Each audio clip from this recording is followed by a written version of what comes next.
So I'm going to do my best to explain this the simplest way that I can possibly explain it on how you can remove gameplay, commentary, and music if you're a streamer and you want to record with OBS Studio and then re-upload a video to YouTube.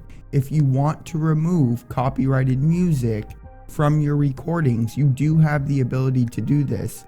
Now, this took me a very long time to actually figure out how these audio tracks actually work inside of OBS Studio.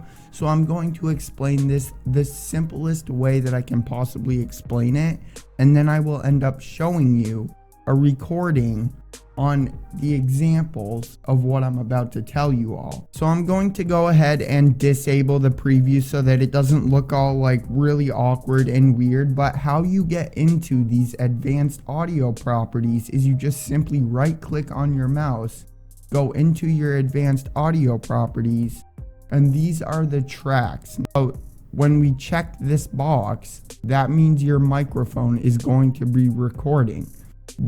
All of this right here, 1111, that means the track.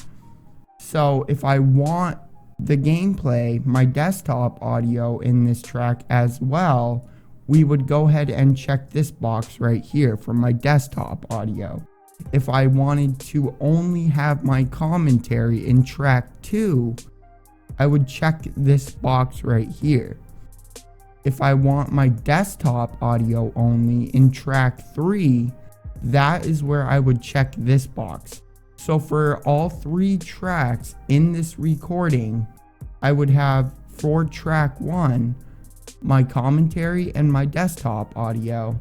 For track 2, I would have only my microphone audio. And then for track 3, I would have my desktop audio only. So I'm going to go ahead and stop this recording, record a video with some audio in the background, and I will show you what is going to end up happening. Okay, so now that we have the recording in your media player, track 1, track 2, and track 3. So track 1 will have my commentary and the desktop audio. Track 2 will only have my commentary, and then track 3 is going to have the desktop audio. So let me show you. Track 1, play. Okay, so I have some music playing and I am talking at the same time. So now if we select track 2, it will have only my commentary.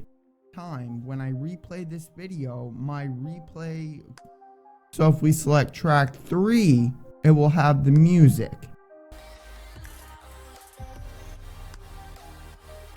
So I do want to say, if your video editing software does not support multiple audio tracks, you will need Audacity, and then you will need to install the FFMPEG plugin in order to separate the audio tracks. Not every single video editing software supports this. So if you're using something like Camtasia Studio that does not support multiple audio tracks in a video file, then you will need to install Audacity. There's programs like Premiere Pro that will support this. My video editing software supports this, and all of that sort of stuff. If you guys would like to see a guide on how to use Audacity for this, I will go ahead and do that as well. But I want to keep this video as short as I possibly can. Audacity is a free software, and all you need to do is Google FFmpeg plugin for Audacity and install it on your computer. I will include the link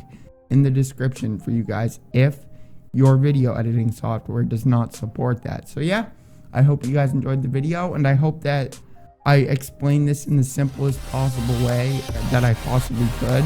It took me forever to freaking realize what everything was in the freaking audio properties. So yeah, I hope you guys enjoyed the video. Remember to support it with a like if you did, subscribe if you haven't already, and I'll catch you guys in the next one. Peace.